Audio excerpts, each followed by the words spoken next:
आज का हमारा टॉपिक है नेस्टेड इफ एल्स।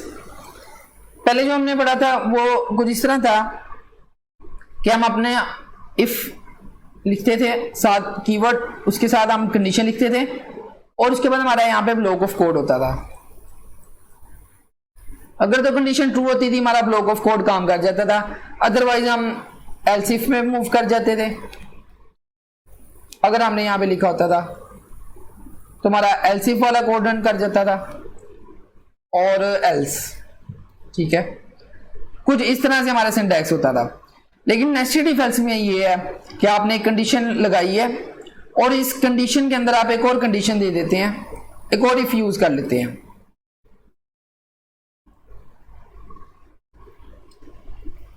एक कंडीशन के अंदर आप एक और कंडीशन यूज कर रहे हैं, ठीक है।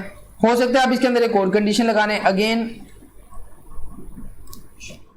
तो ये हमारे पास नेस्टेड इफ एल्स होता है कि आप एक कंडीशन के अंदर अगेन नई कंडीशन यूज कर रहे हैं, अगेन कंडीशन लगा रहे हैं, अगेन कंडीशन लगा रहे हैं।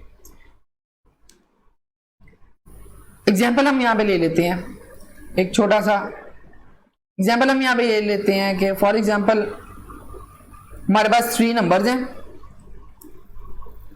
और हमने बताना ये है कि इनमें से जो लार्जेस्ट नंबर कौन सा है।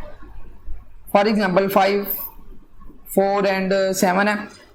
हमें नहीं पता नंबर 5, 4, 7 है, हमारे पास ABC है, तो हमने बताना ये है कि ABC में से सबसे बड़ी वैल्यू किसकी है, लार्जेस्ट वैल्यू किसकी है। A = 7 है, तो हमने बताना है कि A जोन सा है वो लार्जेस्ट है, उसके बाद B जोन सा है वो A से कम है और C जोन सा है उसकी स्मॉलेस्ट वैल्यू है। तो ये हमारे पास एक एग्जाम्पल, हम इसको लिख लेते हैं। मैं यहां पर लिखता हूं इंट A num1 हम यूज कर लेते हैं, num1, num2 एंड num3। यहां पे हमने simple num1, num2 and num3 3 number ले लिए हैं और हम इसकी वैल्यू भी यूजर से ही ले लेते हैं। cout right the values of 3 numbers.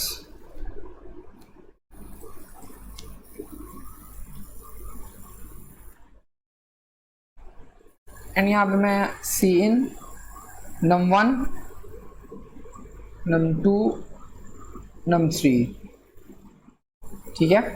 हमने यूजर से 3 वैल्यूज ले लिया।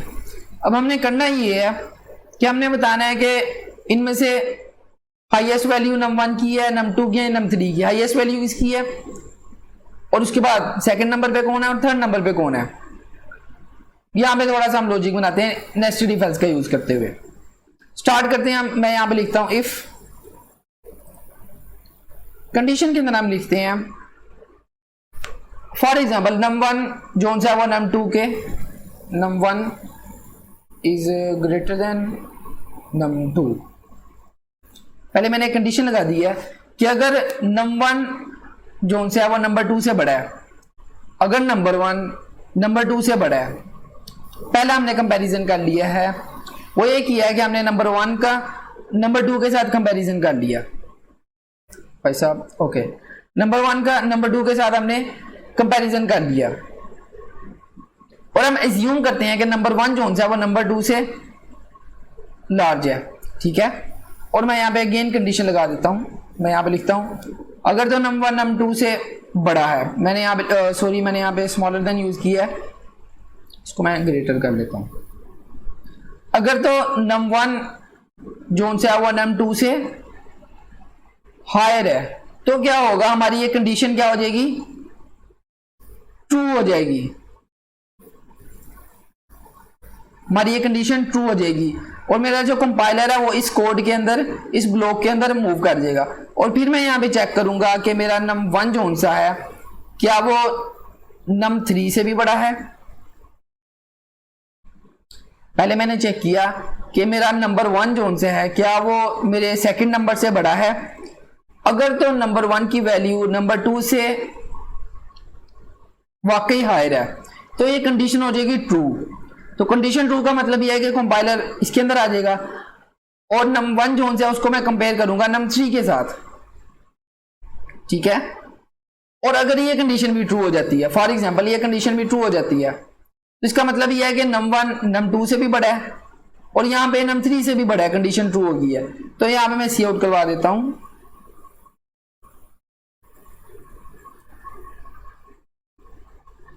num1 इज हाईएस्ट, ठीक है, और मैं यहाँ पे num1 को भी शो करवा देता हूं, num1 एंडल लगा देते हैं। ओके, पहले हमने ये देखा था कि हमारे पास कंडीशन ट्रू हो जाती है तो हमारे पास ये ब्लॉक जोन है वो रन करेगा। अभी हम अपने ब्लॉक ऑफ कोड में ही है, हमने देखा कि num1 जोन है वो num3 से बड़ा है, अगर तो num1 num3 से हायर है तो हमारे पास ये कोड एग्जीक्यूट हो जाएगा। लेकिन सेकंड नंबर पे हमारे पास ये भी आता है, फॉल्स भी तो हो सकता है कि num1 ये कंडीशन फॉल्स हो जाए। अगर ये कंडीशन फॉल्स हो जाती है इसका मतलब ये होगा कि num1 जोन सा है वो num2 से तो बड़ा है लेकिन वो num3 से स्मॉलर है, ठीक है। यहां पे मैं लिख देता हूं एल्स, और एल्स में मैं यहां पे ले आता हूं cout num1 is greater than num2 but smaller than num3 under. यहां पे हमें इसको शो करवाने की जरूरत नहीं है, तकल्लुफी है, इसको हम ऐसे कर देते हैं। आई होप कि यहां पे क्लियर हुआ होगा। अब हमने ये भी देख लिया कि हमारी अगर ट्रू हुई तो हमारे पास मतलब ये है कि num1 num1 से भी बड़ा है और num3 से भी है। अगर ये फॉल्स हो जाती है तो हम नेक्स्ट मूव ऑन कर जाएंगे कि हमारे पास num1 से तो num2 से तो num1 बड़ा है बट num3 से वो स्मॉलर है, ग्रेटर नहीं है, उससे स्मॉलर है। ओके, अब हम यहां से बाहर आ जाते हैं, अपने इस कंडीशन से बाहर आ जाते हैं वापस। यहां पे हमने ये देखा था कि ये वाला कोड जो सा वो रन हो रहा है इसलिए कि हमारे पास ये कंडीशन ट्रू है। अगर ये कंडीशन फॉल्स हो जाती है इसका मतलब है num1 जो सा है वो num2 से बड़ा नहीं है, उससे ग्रेटर नहीं है, उससे स्मॉलर है, और एक्चुअल में num2 जो सा है वो num1 से बिगर है। तो हम यहां पे एक एल्स इफ लगा लेते हैं। अब हमने ये तो देख लिया है कि num1 जो सा है वो num2 से स्मॉलर है। अब हम क्या करेंगे, num2 को कंपेयर करेंगे num3 के साथ। num2 ग्रेटर देन num3, ठीक है। अगर तो हमारे पास ये कंडीशन फॉल्स हो जाती है इट मींस कि num2 जो सा है वो num1 से बिगर है, और मैं चेक करता हूं कि क्या num2 num3 से भी बिगर है। अगर तो हमारे पास एल्स इफ ये वाली कंडीशन भी ट्रू हो जाती है तो इसका मतलब जो सा है वो ये है कि num2 जो सा है वो सबसे ग्रेटर है।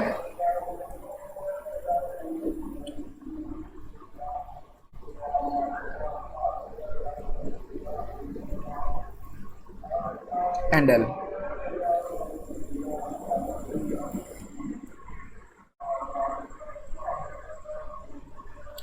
ओके, यहां तक क्लियर हुआ होगा। और num1 num2 और उसके बाद लास्ट पे हमारे पास ये रह जाता है, अगर ये कंडीशन फॉल्स हो जाती है तो हमारे पास क्या क्राइटेरिया होगा, वो ये है कि num2 जो सा है num2 जो सा वो num1 से तो बिगर है लेकिन वो num2 से num3 से स्मॉल है। तो यहां पे मैं लास्ट पे एल्स लगा देता हूं और यहां पे मैं लिख देता हूं सी आउट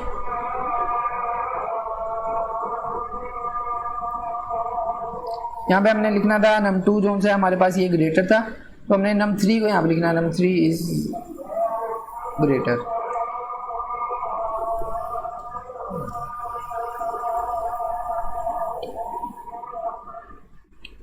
ओके, इसको रन करके देखते हैं क्या हमारे कोड में कोई मिस्टेक है, लॉजिक में मसला है यहाँ कुछ भी। यहाँ पे हम कोड को थोड़ा सा बेहतर कर लेते हैं। मैं यहाँ पे लिखता हूँ right the values of, values की जगह मैं लिखता हूँ यहाँ पे right the value of num1, ठीक है, और इस सारे को मैं यहाँ से रिमूव कर देता हूँ। इसको हम एज इट इज कॉपी करते हैं।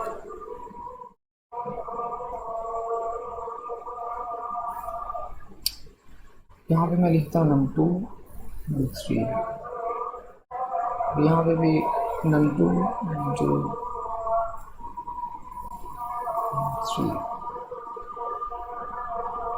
इसको रन करते हैं।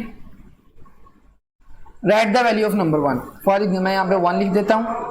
Right the value of num2, 2 लिख देता हूँ।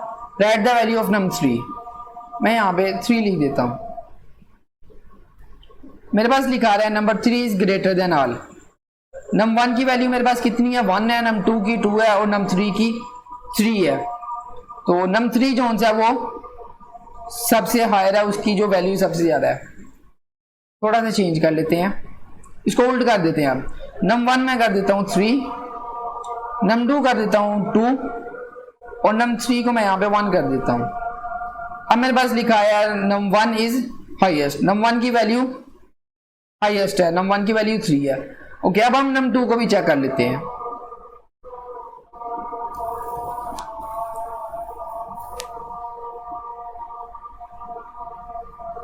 num1 में लेट्स से 1 दे देता हूं, और right the value of number 2, इसको मैं 3 दे देता हूं, और right the value of number 3, इसको मैं 2 दे देता हूं। यहां पे लिखा आ रहा है number 2 is greater then all. Number 2 is greater then all. Okay, हमारे पास कोड जो है वो सक्सेसफुली रन कर चुका है।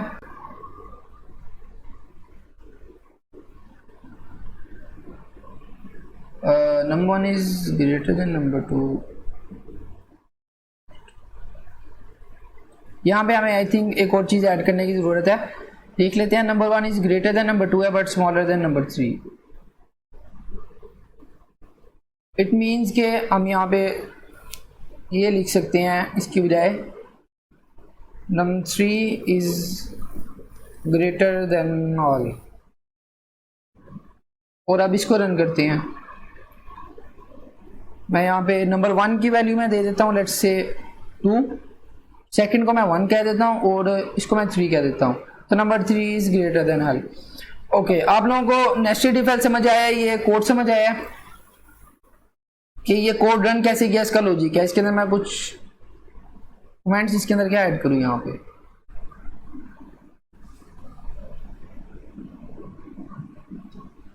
नेस्टेड इफ एल्स क्लियर हुआ है, और आप लोगों को एग्जांपल समझ आई है कि ये कोड कैसे रन हुआ है। ये सारा स्विच केस, स्विच केस क्या है, ये एक इफ एल्स का अल्टरनेटिव है। ये बहुत कम यूज होता है, लेकिन समटाइम इसकी हमें जरूरत पड़ जाती है।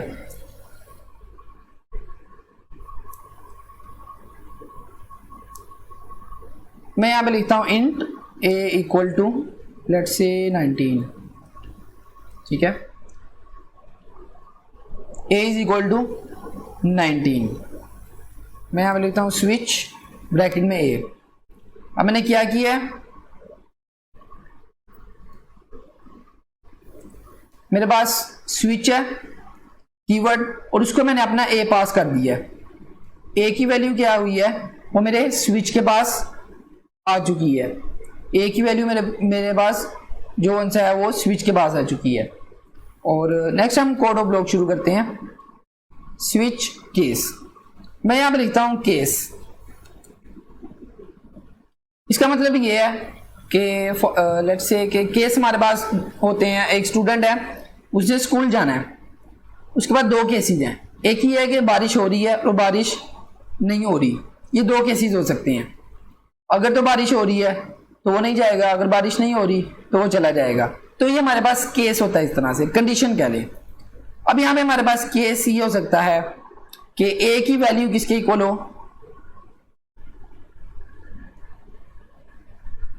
18। स्विच केस के अंदर हम ये करते हैं कि उसको एक वैल्यू के साथ कंपेयर करते हैं। यहां पे हमने ए लिया, एक इंटीजर, और ए को मैंने स्विच के पास दे दिया, स्विच को दे दिया, ए की वैल्यू स्विच के पास जा चुकी है। अब मैंने केस, जो पहला केस था मेरा, उसको मैंने ये कहा कि वो 18, मतलब ये है कि ए की वैल्यू 18 हो सकती है। पहला केस मैंने क्या बना लिया है, पहला केस मैंने क्या डेवलप किया है कि ए की वैल्यू 18 हो सकती है। ये ए जोन से है ना, ये कंपेयर होगा इसके साथ, ठीक है। तो मैं इसको कह देता हूं सी आउट,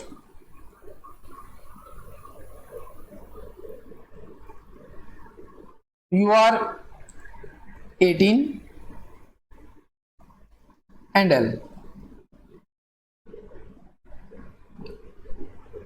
पहला केस हमारे पास हो गया।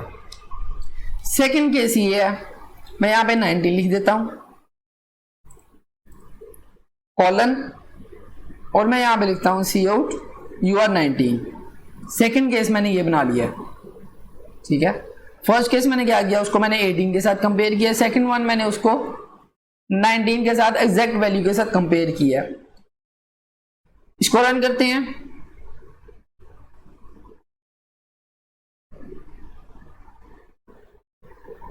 इसको मैं क्लियर कर देता हूं, क्लियर।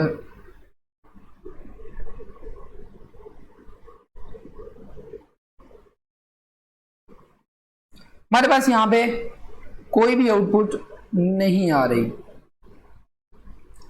कॉन्सेप्ट यहां पे आप लोगों को अब नया देना है कोड, वो है हमारे पास ब्रेक का। ब्रेक, ब्रेक क्या होता है? ब्रेक क्या करता है कि आपका जो एक काम चल रहा होता है उसको रोक देता है, उसको रोक देता है। अब जब हमने यहां पे लिखा केस 18 और उसके बाद हमने यहां पे लिखा सी आउट यू आर 18, ठीक है।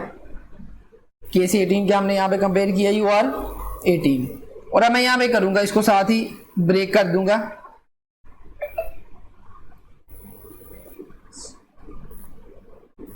हम इसके अंदर करते हैं नाउ चेक दिस 19।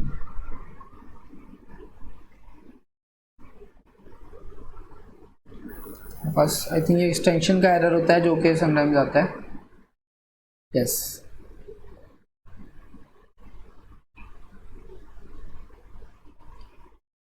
इसको हमने ब्रैकेट के अंदर लिखना है। और यहाँ पे मैं एक और केस बना लेता हूँ। जो मैं पॉइंट बताना चाह रहा हूँ वो ये है कि मैं यहाँ पे 20 लिखता हूँ कॉलन, और यहाँ पे मैं लिखता हूँ सी आउट यू आर 20। अब इसको अगर मैं यहाँ पे रन करता हूँ,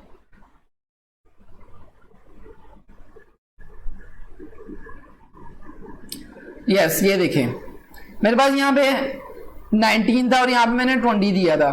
उसने क्या किया, मेरे पास यू आर 19 उसको भी प्रिंट कर दिया है, और उस साथ उसने क्या किया, यू आर 20 दोनों को उसने प्रिंट कर दिया है। You are 19 you are 20। यहां पे अगर मेरी आउटपुट देखें तो आउटपुट के अंदर उसने दोनों लाइंस को लिख दिया है, लेकिन यू आर 18 को उसने नहीं किया। 18 को उसने यहां पे नहीं लिखा, लेकिन 19 मेरी कंडीशन ट्रू ही थी। उसने क्या किया, 19 के बाद वाले को भी कर दिया, लेकिन उससे पहले जो कंडीशन थी उसको उसने नहीं लिखा। अगर हम यहाँ पे एक और केस बना लें, मैं यहाँ पे 21 कर देता हूं, तो यहाँ पे मैं लिख देता हूँ cout you are 21, cout you are 21 endl.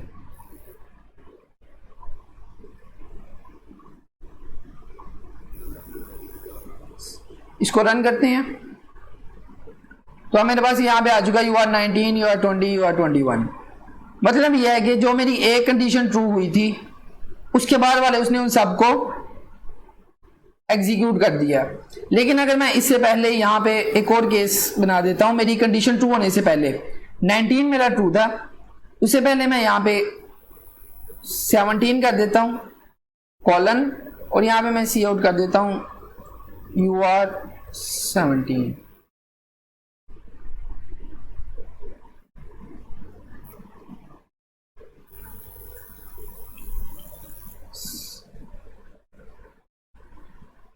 इसको रन करते हैं। ओके, यह देखिए मेरे पास उसने इसको चेक किया, इसको भी उसने एग्जीक्यूट नहीं किया क्योंकि ए की वैल्यू 19 है और यहाँ पे हमने 18 दी है। इस केस के अंदर भी 17 है, एक्चुअल वैल्यू 19 है, ये भी उसने छोड़ दिया। उसके बाद उसने चेक किया केस, मेरा जो थर्ड केस था उसके अंदर क्या हुआ है कि ए की वैल्यू 19 थी, ये भी ए की वैल्यू 19 थी, ठीक है, अच्छी बात है। उसने मेरा यहाँ पे UR19 को डिस्प्ले करवा दिया और उसके बाद मेरे जितने भी केस आ रहे थे उसने उन सबको साथ डिस्प्ले करवा दिया। तो यहाँ पे हमारे पास ब्रेक का कॉन्सेप्ट आता है। ब्रेक क्या करता है, आपके कोड को तोड़ देता है, ठीक है, एग्जीक्यूशन बंद करवा देता है। मिसाल के तौर पर हमारी यहाँ कंडीशन ट्रू है, मैं यहाँ पे लिख देता हूँ ब्रेक। अब इसका मतलब क्या है, इसका मतलब ये है कि उसने इस कंडीशन को चेक करना है, देन इस कंडीशन को चेक करना है और उसके बाद वो इस कंडीशन को चेक करेगा। हमारे पास ये 19 वाली कंडीशन ट्रू हो गई है और इसके अंदर वो ब्लॉक ऑफ कोड के अंदर आ चुका। यहां पे उसने UR19 को उसने डिस्प्ले करवाया। डिस्प्ले करवाने के बाद है ब्रेक। ब्रेक का मतलब ये है कि ये जो पूरा स्विच केस है ना, इसको तोड़ दो, इससे बाहर आ जाओ। ब्रेक का मतलब ये है कि रुक जाओ, इससे आगे नहीं जाना, यहीं पे ब्रेक लगा देनी है। तो मेरा कंपाइलर क्या करेगा, इस ब्रेक के बाद यहां पे रुक जाएगा, नेक्स्ट मूव नहीं करेगा, यहां से वो स्विच से बाहर आ जाएगा। इसको रन करते हैं। अब ये देखें मेरे पास यहां पे सिर्फ आ रहा है UR19। तो हमारे पास स्विच केस किस लिए यूज होते हैं, इफ एल्स हमने देखा था, उसके अंदर हम कंडीशंस को मद्देनजर रखते हैं, हम कंडीशन लिखते हैं greater than, smaller than, conditions लगाते हैं। लेकिन स्विच केस के अंदर हमारी जो कंडीशन होती है वो ये होती है कि आपने किसी एक स्पेशल नंबर के साथ, किसी एक स्पेशल कैरेक्टर के साथ आपने उसको क्या कहते हैं कंपेयर करना होता है, ठीक है।